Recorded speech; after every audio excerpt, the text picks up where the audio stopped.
द्वितीय विश्व युद्ध के बाद पूरे विश्व में अंतर्राष्ट्रीय व्यापार को लेके बहुत सारा झमेला उत्पन्न हो गया था। रूस और अमेरिका सुपर पावर के रूप में सामने आ चुके थे। ब्रेटन वुड्स में एक सम्मेलन हुआ जहां पर दो अंतर्राष्ट्रीय संस्थानों की स्थापना हुई, विश्व बैंक और अंतर्राष्ट्रीय मुद्रा कोष की। लेकिन उससे जो है भुगतान, संतुलन स्थिति, इन सब पर तो अच्छा उनका प्रभाव पड़ा, लेकिन व्यापार का क्या? तो व्यापार में सुधार करने के लिए, क्योंकि बहुत सारे देश अपने देश को देखते हुए कई तरह के टैक्सेस लगाए चले जा रहे थे, अलग अलग प्रकार के संरक्षण दिए चले जा रहे थे, इससे अंतर्राष्ट्रीय व्यापार को बहुत नुकसान हो रहा था। बहुत सारे देश से बदले की भावना से भी काम कर रहे थे।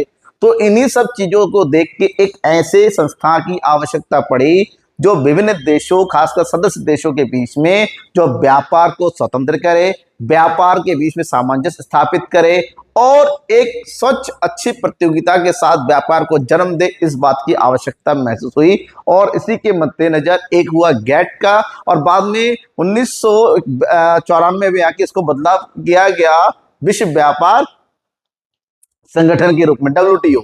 अब आज की इस क्लास में इसी के बारे में पढ़ना है कि ये संस्थान है क्या, ये संस्था किस प्रकार से कार्य करती है, इसकी स्थापना के पीछे क्या लॉजिक है, इन सब चीजों के बारे में हम बात करने वाले हैं। तो चलिए स्टार्ट करते हैं।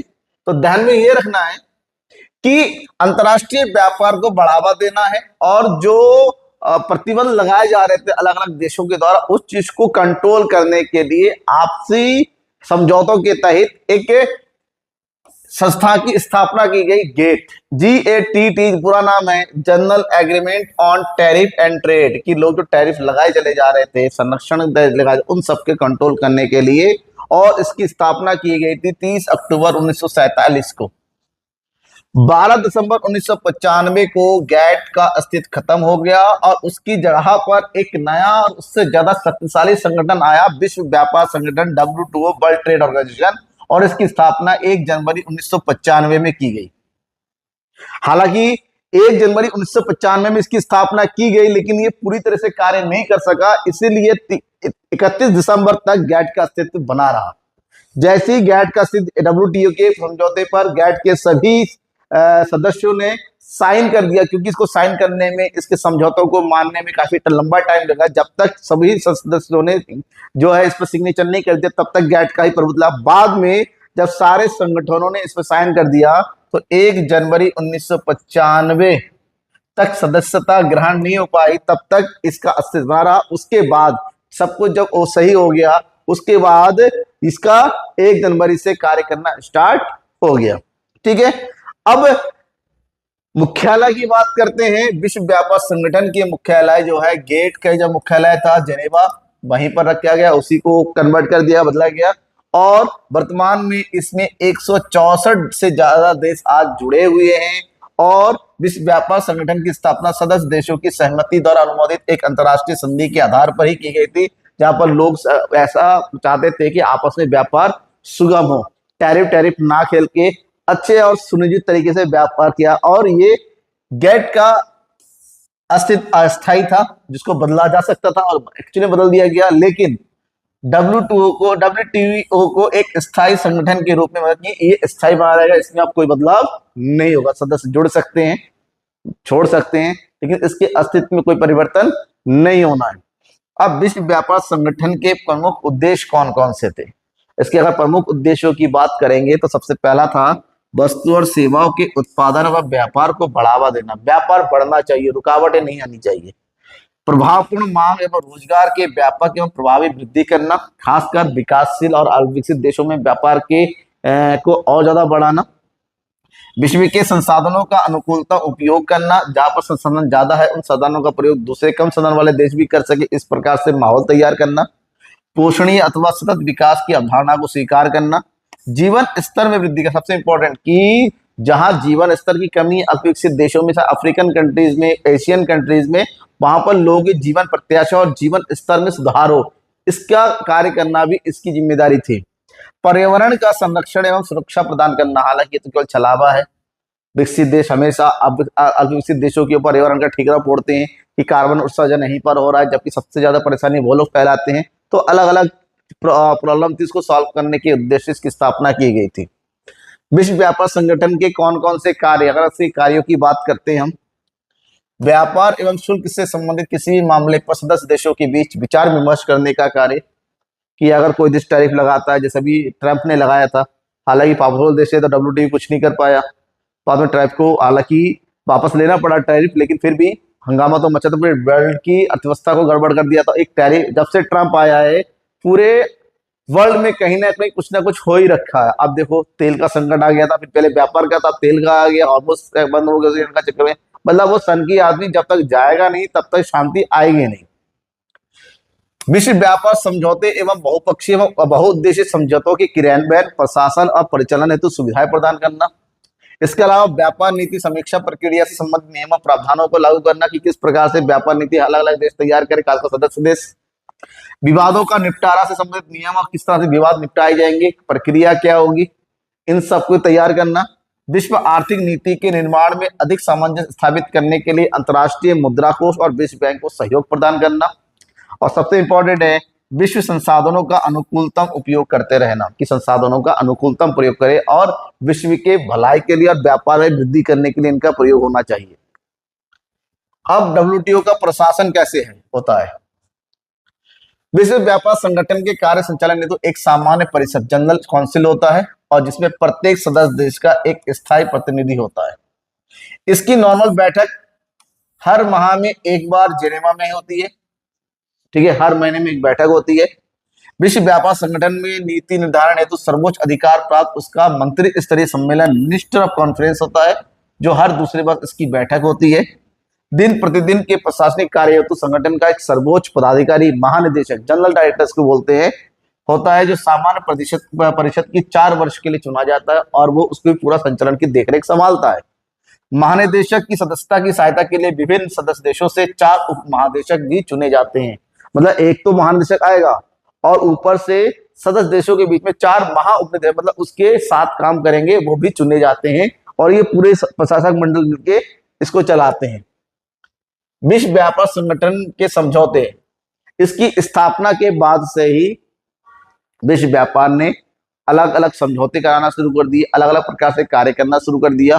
और विश्व व्यापार समझौता, उरुग्वे एक देश है, वहां पर 1986 के दौर विभिन्न सदस्य देशों में बातें हुई और बातों के बीच में बहुत सारे समझौतों को शामिल किया गया कि कौन कौन से प्रकार से कार्य करेंगे, जिसमें है कृषि से संबंधित समझौते, व्यापार संबंधित बौद्धिक संपदा अधिकार, व्यापार से संबंधित विनियोजन, निवेश, व्यापार सेवाओं के संबंधित सामान्य समझौता, झगड़ों का निपटान संबंधित नियम, बहुपक्षीय व्यापार समझौते, व्यापार में तकनीक बाधाओं को किस प्रकार से सुलझाया जाएगा, प्रतिस्थापन पर समझौता, व्यापार नीति प्रवाह, अलग अलग प्रकार के समझौते किए गए ताकि अंतर्राष्ट्रीय स्तर में व्यापार को सुगम बनाया जा सके। सबसे पहला था कृषि से संबंधित प्रस्तावना समझौते। अब ये जो है 8वें दौर उरुग्वे में जो बातें हुई, सबसे पहले इस समझौते को शामिल किया गया। इसके अंतर्गत उस समय क्या था ना, जो कृषि जनित देश है वो अपने कृषि के उत्पादों को विदेशों में निर्यात करने के लिए आयात शुल्क बहुत ज्यादा बढ़ा दिया था और निर्यात पर अलग अलग प्रकार की सब्सिडी ताकि उनका सामान सस्ता हो जाए और विश्व में निर्यात बढ़े। इस चीज से बहुत सारे खासकर विकसित देशों को थोड़ा नुकसान होने लगा और उसी बीच में ये समझौता किया गया। इसमें क्या है कि विश्व व्यापार संगठन का कृषि संबंधी समझौता घरेलू सब्सिडी, निर्यात सब्सिडी, न्यूनतम बाजार पहुंच की वचनबद्धता, घरेलू सहायता, स्वास्थ्य, वनस्पति और खाद्य सहायक कार्यों के संबंधित है। इसके अंतर्गत गैर टैरिफ उपायों के स्थान पर सामान्य कस्टम ड्यूटी लगाया जाए, जो धीरे धीरे कम की जानी चाहिए, और घरेलू बाजार को अंतर्राष्ट्रीय बाजार के प्रतिस्पर्धा के लिए खोल देना चाहिए। केवल आप घरेलू क्षेत्र को बढ़ाने के लिए टैरिफ लगाए जाओगे और सब्सिडी दोगे तो इससे क्या अंतर्राष्ट्रीय व्यापार में कमी आ सकती है। तो इसके लिए कहा धीरे धीरे टैरिफ को कम करो। ये सरकार द्वारा सहायता को धीरे धीरे कम करना है ताकि अति उत्पादन को नियंत्रित करे और जो दूसरे देश है उन देशों का भी जो है कंपटीशन बढ़ सके। ये निर्यात प्रतिस्पर्धा पर नई नियमावली लागू करता है तथा सब्सिडी एवं सब्सिडी प्राप्त निर्यात की मात्रा को कम करने का प्रयत्न करता है, क्योंकि आप सब्सिडी दोगे जो अंतर्राष्ट्रीय स्तर में उसका मूल्य कम ही होगा तो दूसरे जो देश है उनका मूल्य आपके मूल्य से कम ज्यादा हो जाता है और प्रतिस्पर्धा उनकी कम हो जाती है। नेक्स्ट है व्यापार संबंधी बौद्धिक संपदा, मतलब पेटेंट राइट। पेटेंट से रिलेटेड अलग अलग देशों में बहुत सारे झगड़े फसाद हुआ करते थे। कॉपीराइट होता है, ट्रेडमार्क, भौगोलिक संकेत, औद्योगिक डिजाइन, पेटेंट, समग्र सर्किट, व्यापारिक रहस्य, अलग अलग चीजें जिसके अंदर, जिसको टिप्स कहा जाता है। ठीक है, तो यहां पर क्या आता है कि इसमें समझौता किया गया, कोई देश अगर किसी भी चीज का उत्पादन कर रहा है, आविष्कार कर रहा है और अपने इंटेलेक्चुअल प्रॉपर्टी समझता है, तो उसको पेटेंट कराएगा डब्ल्यूटीओ के थ्रू, और उस पर उसको 20 वर्षों के लिए पूरे विश्व के विरुद्ध उसको अधिकार प्राप्त हो जाएगा कि उसके अलावा उस चीज का उत्पादन कोई दूसरा उसके अनुमति के बिना नहीं कर सकता। ये खास इसमें एक समझौता हुआ था और ये बहुत ही अच्छा था, क्योंकि भारत की बहुत सारी बौद्धिक संपदाओं के ऊपर विश्व के अलग अलग देशों में उस समय अधिकार जमा कर रखा था। जैसे नीम की दवाइयों के ऊपर कई सारी दवाएं ऐसे थी उस समय, तो भारत ने उसको क्लेम किया और भारत के जो हित में भी बहुत सारे फैसले आए। व्यापार से संबंधित विनियोजन उपाय, इन्वेस्टमेंट, विश्व व्यापार संगठन की सदस्य में ये तीसरी महत्वपूर्ण बात थी जो निवेश से रिलेटेड थी। इसके अनुसार कोई राष्ट्र विदेशी पूंजी विनियोजन का नियमन नियंत्रण नहीं कर सकेगा और बेरोक टोक विदेशी पूंजी का लाभ उस देश को मिल सकता है, विदेशी पूंजी का निवेश हो सकता है, विदेशी पूंजी पर निकाला जा सकता है, कोई इसको रोक टोक नहीं लगा सकता। आपके देश की जो कानून है वो कानून अपना, लेकिन उसको अतिरिक्त रोक टोक आप नहीं लगा सकते। इसमें ये समझौता रखा गया। ये अपेक्षा रखता है कि विकसित देश 2 वर्ष में, विकासशील देश 5 वर्ष में और अविकसित देश 7 वर्षों में सब गैर अनुपयुक्त ट्रिम्स को अनिवार्य रूप से सूचित करेंगे और उसको हटा देंगे। मतलब कोई भी अगर गलत तरीके से निवेश के ऊपर प्रतिबंध लगा रखा है उसको धीरे धीरे हटाया जाएगा। व्यापार सेवाओं से संबंधित सामान्य समझौते, general agreement on trade in service, gets के नाम से जाना जाता है इसको। इसमें चौथा समझौता कहते हैं विदेशी सेवाएं और सेवा प्रदाता घरेलू सेवाओं और सेवा प्रदाताओं के बराबर समझे जाएंगे। मतलब विदेशी और घरेलू इनकी जो सेवाएं हैं वो आपस में बराबर समझे जाएंगी। परम मित्र राष्ट्र की छूट की सूचना देनी होगी कि आप किस देश को व्यापार के लिए अतिरिक्त छूट दे रहे हो, वो डब्ल्यूटीओ को बताना होगा और 5 वर्ष पश्चात उस छूट का पूर्वावलोकन हुआ, उसको जो है फिर से ऑडिट किया जाएगा कि वो छूट जो है डब्ल्यूटीओ के नॉर्म्स के अकॉर्डिंग आ रहा है या नहीं आ रहा है। कई बार ऐसा होता है ना, दो देश जैसे भारत और रशिया के बीच में तेल का जो सौदा हुआ था ना, वो मार्केट प्राइस से कम पर हो रखा है, तो इसके बारे में सूचना डब्ल्यूटीओ को देनी होती है। विवाद निपटान प्रणाली, इसमें यह विचार विमर्श किया गया किस प्रकार से विभिन्न देशों के बीच में जो व्यापार संबंधी विवाद उत्पन्न होते हैं उसका सुलझाना कैसे होगा, कौन से नियम होंगे, कौन सी प्रक्रिया होंगी, किस प्रकार से किए जाएंगे। शिकायतकर्ता डीएसबी में 30 दिन के अंदर 3 विशेषज्ञों के नाम की सूची के लिए अनुरोध कर सकता है कि ये, और इसमें प्रावधान रखा गया डीएसबी द्वारा नामित एक 7 सदस्यीय अपीलीय प्राधिकरण उसका अवलोकन करेगा। डीएसबी को 60 और 90 दिन के अंदर अपनी रिपोर्ट देगा और डीएसबी इस रिपोर्ट को 30 दिन के भीतर अनुमोदित करेगी और इसको बिना शर्त दोनों देशों को मानना होगा। मतलब अगर किसी का डिस्प्यूट होता है तो शिकायत करने वाला देश 3 सदस्यीय समिति चुनेगी उसको सुलझाने के लिए, उसके द्वारा एक 7 सदस्यीय अपीलीय प्राधिकरण बनाया जाएगा जो उस पूरे शिकायत की जांच करेगा, रिपोर्ट सौंपेगा और उसके बाद 30 दिन के भीतर उस रिपोर्ट के ऊपर डिसीजन लिया जाएगा और दोनों देशों को उसको मानना पड़ेगा। बहुपक्षीय व्यापार समझौते, बहुपक्षीय व्यापार समझौते मतलब पोलिलेटरल ट्रेड एग्रीमेंट्स पीटीए में शामिल है।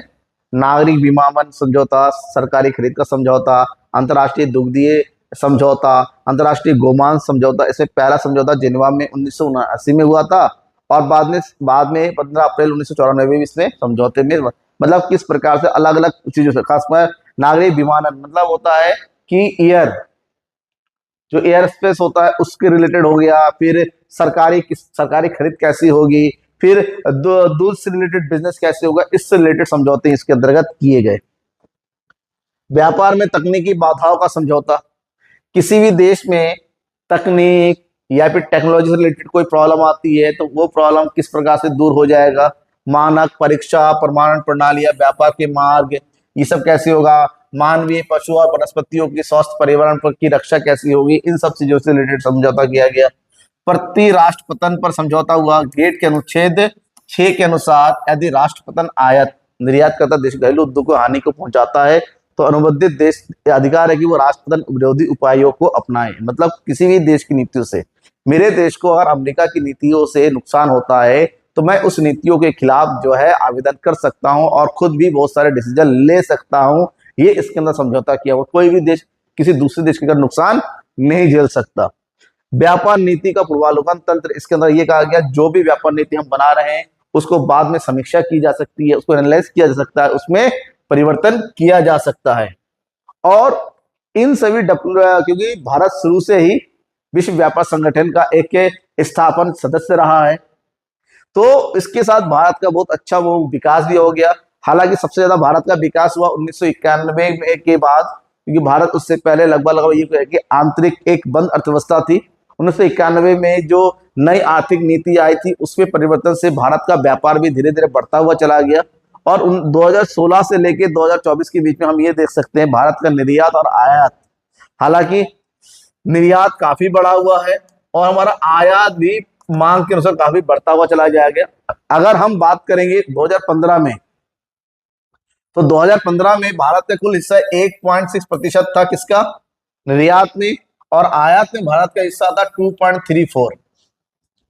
वहीं पर हम आज 2025 की बात करते हैं, आयात और निर्यात में अगर भारत 2015 में 19वां स्थान था निर्यात में और आयात में 13वां था, तो आज के समय में 2025 में निर्यात में हम 14वें नंबर पे पहुंच गए हैं और आयात में हम जो 8वें रैंक पे पहुंच गए हैं। हालांकि आज भी हम अपनी जरूरत के लिए आयात ज्यादा करते हैं।